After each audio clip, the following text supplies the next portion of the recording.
Namaste, Jai Bharat. In Pakistan, the school children are taught very strange things.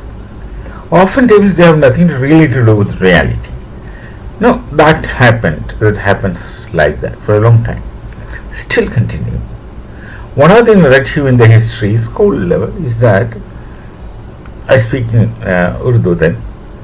आज़ादी से पहले मुसलमान भारत में, हिंदुस्तान में हिंदुओं को गुलाम रहा और हिंदुओं को गुलामी से मुसलमान को बचा करके पाकिस्तान बनाया कायदे आज़म जिन्ना.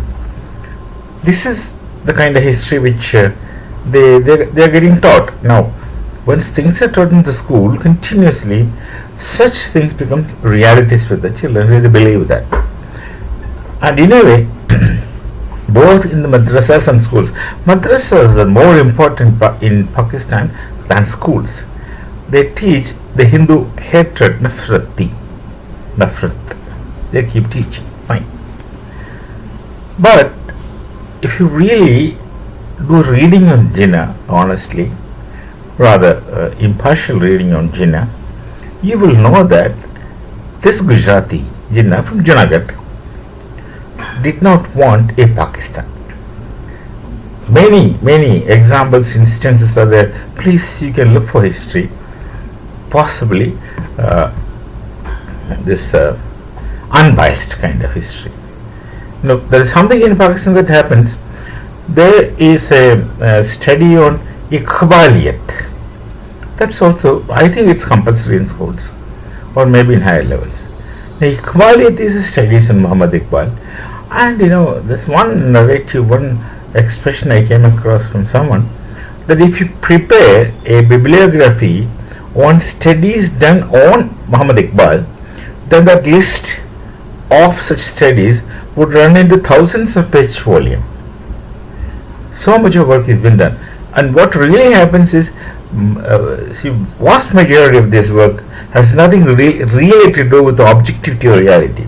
Someone says something about Muhammad Iqbal and someone else is quoting this person and somebody else is quoting that person, like that it becomes something like the Chinese whisper. Make 30 students sit in one bench, one line, and whisper something in one person's ear and ask him to whisper the same thing to the other person's ear, and by the time it reaches the 30th man, the whole story will be entirely different from what it had been in the beginning. So this is the story of Chinese whisper.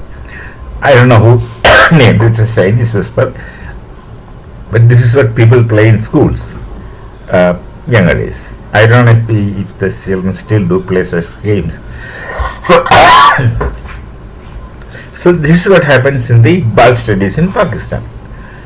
No one has any means to understand, or the actuality, the reality get lost in this flooding of literature.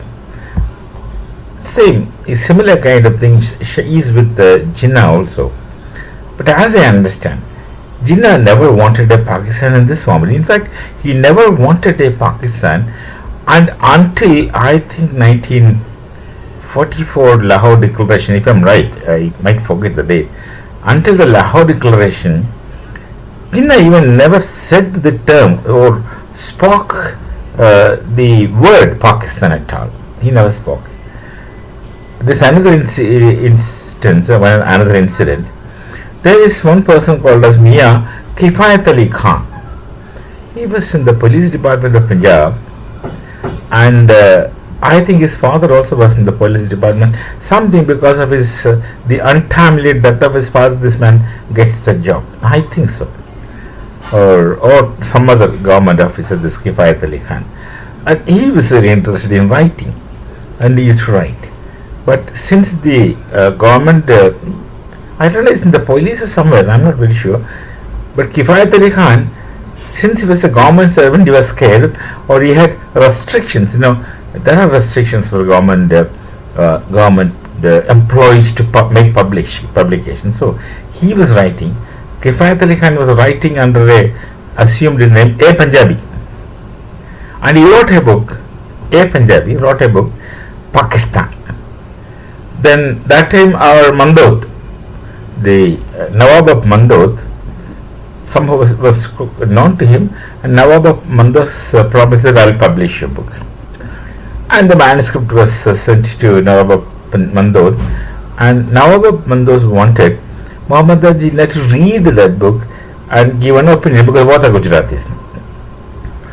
And Jinnah, on reading that book, he sent a telegram to Nawab of Mandod saying that keep any name for that book except the name Pakistan.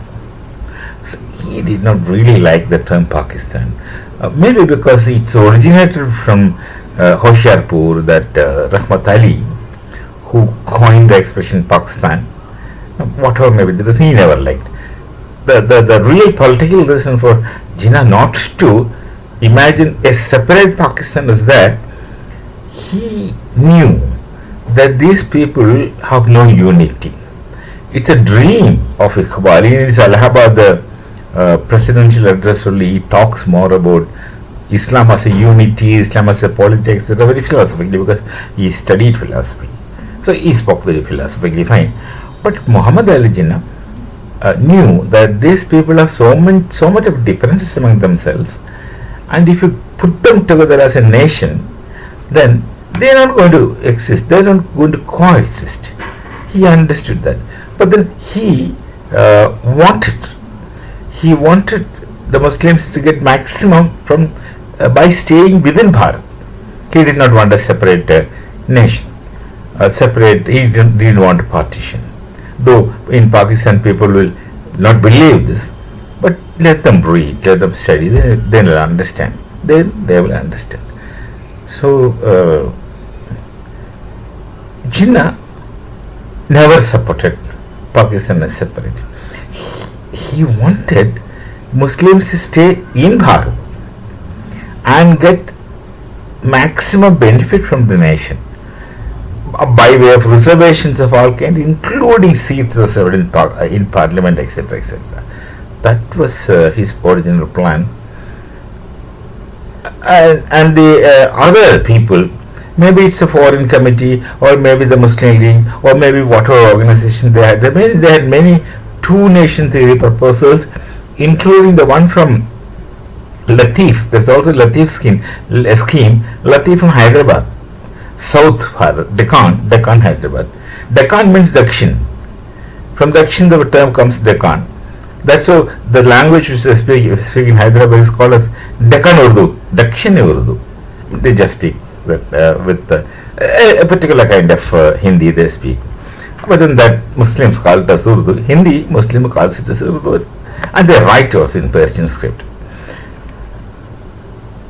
So Jinnah never wanted a Pakistan separate from Bharat.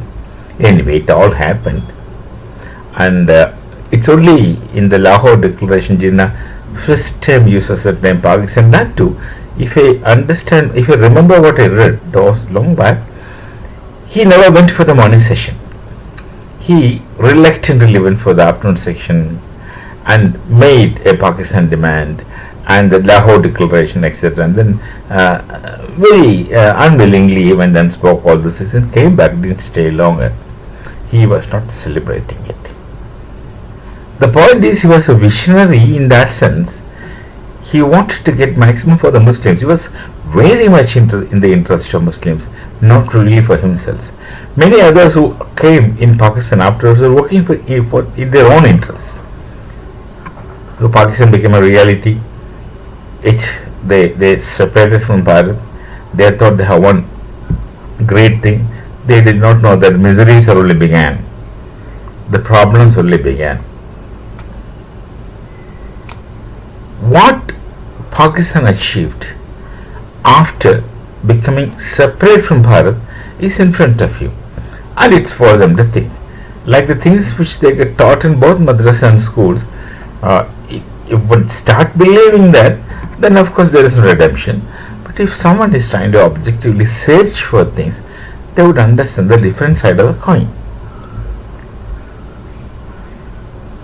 लड़का ले लिया हिंदुस्तान, हंस ले लेंगे, हंस ले लिया पाकिस्तान, लड़का ले लेंगे Hindustan. All this, they're very experts, kind of experts in making slogans, This kind of slogans were running. Kashmir Banega Pakistan. This kind of slogan is running. But unfortunately, when they say Kashmir Banega Pakistan, it implies that Kashmir is not a Pakistan, which is occupied by them. I only understand it in that manner.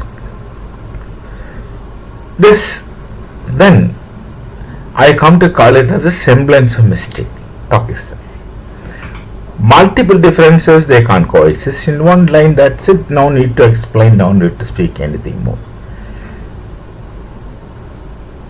Now another question is, the price question is that, is there anyone accountable in Pakistan who would take responsibility for Pakistan? You will find none. Earlier I was under the impression, I used to say also, that there are three parallel administrations running in Pakistan. One is the so-called elected, hapless, unfortunate elected government. Two, the army who assumes all authority by force. And third, this unknown force of the Maulavis. So Maulavis, on one hand, they don't listen to anyone. Army, of course, makes things, they dictate things to others. And the most hapless is the politically elected democratic, so-called democratic leader who they listen to everyone and try to adjust. It's a kind of makeshift adjustments continuously in Pakistan. A fourth element is added subsequently of late. Initially I was speaking only of three elements. A fourth element is the terrorists. The terrorists are an autonomous entity within Pakistan. It took long time for me to speak that. So I say much of late reason. The terrorists are another force. They have their own ways. The thing is that the democratically elected people have their own ways. The Maulavis or the religious autochthones, custodians so-called, have their own ways. The army have their own ways. And the terrorists have their own ways. No one listens to anyone else. And if you speak about Pakistan, who is accountable? Suppose you want to speak to Pakistan seriously, whom will you talk to? I don't know. Each one will negate the other. This is the situation. Now, interesting question is, what kind of loyalty? Now, this is a thing which I really wanted to speak. What kind of loyalty the terrorists have to Pakistan? Do they have a sense of nationality? No. Do they belong to the Pakistan? No. Pakistanis themselves do not have a nation culture, a nation feeling. They are for a religion which is originally not theirs, a religion which they have borrowed or adopted later. And of course, they would say that our history starts with this point. And many of them in Pakistan would negate the Indian DNA. They would say they have come from this place. That's okay. That's a narrative for them. We are not really affected. But the question of nationality does not exist in Pakistan. No one belongs to Pakistan because there is no real Pakistan existing except in the fantasy of Rahmat Ali, who was not allowed to stay in Pakistan. He was thrown out after their becoming separate from Bharat. The terrorists, what kind of relations they have with Pakistan, and what kind of relations the authorities in Pakistan, most likely its army, they shall have with the terrorists. Simple. Very simple. And very objective and very brutal. The terrorists don't belong to Pakistan. They are using Pakistan as an instrument for their existence, their activities, and they must be having a connection to the supernatural directly, not with anything else anyway. They don't have any other feelings. Their goal is to die through some kind of holy activities, die for God so that their seats are booked in heaven. That's the belief system. So they do anything. They have no problem. The authority in Pakistan, most likely this army, are using terrorists for their interest. Their interests, the army interest, personal, it's not real national interest. It's the fancy of some people's interest. It can't be national interest. If it is national interest, they would not send terrorists to Pahalgam-like places. The Pahalgam-like incidents would not have taken place because they would understand for such action there will be reaction which the people of Pakistan will have to take in a very, very, very serious manner. They could have anticipated it, they knew it, but they didn't bother. They had some other intentions. So terrorists are used by the most likely army authority in Pakistan, and maybe others also joining, but whatever army says they listen. And the terrorists are using Pakistan as a base to operate and nothing beyond that. They don't belong to the nation, the land. They don't belong to anything. For them, religion is a platform from which everyone is expected to operate equally, but they don't operate equally. Interestingly, the moment the army finds that terrorists have no use to them, they will disown them. They will disown them, not that they will check them out, they will eliminate them, because they can't afford to send a terrorist outside Pakistan, because they will leak out so many of their underlying or under curtain activities they have with all kinds of people in Pakistan. Interestingly, I think yesterday that Bilawal Bhutto was telling that we hand over one or two terrorists or some terrorists to Bharat so that we can sit and talk. First of all, if you believe him, then the Pakistan, when time comes, they'll ask the question, who is Bilawal to speak about all those things? We never said it. They will disown. Secondly, Pakistan can't afford to hand over a terrorist to Bharat. Then in our hand, in the hands of Bharat, these terrorists will openly confess all the things which he had done to with Pakistan, Burma, etc. to the world. Pakistan is taking a risk if they are handing over a terrorist to Bharat. They will not take the risk. What they will do is, they will conveniently make him vanish, and make him perform the vanishing act, and he will disappear, and that's. So you can't expect anything from Pakistan. You can't expect anything from Pakistan. You cannot trust Pakistan because no one is accountable. No one will claim responsibility. Somehow these things go like the water lily floating in the water, up down, along with the swing and flow. So you can't have any discussions with Pakistan. No one is accountable. Whatever the people say, no one will take it up. No one will follow it up. And in the long run, you turn out to be an idiot to believe them. And I don't know if our predecessors, the Congress people, really believed them, or they really knew it. The for them it's inconveniences criteria, all kinds of stories. So this is a situation in Pakistan. This is how terrorists are related to Pakistan. This is the misunderstanding which they carry about Jinnah, and this is the misunderstanding they carry about Muhammad Iqbal, and so many things. They live in a big illusion or hallucination. We shall meet again with some other thought. Namaste. Jai Bharat. Jai Siya Ram.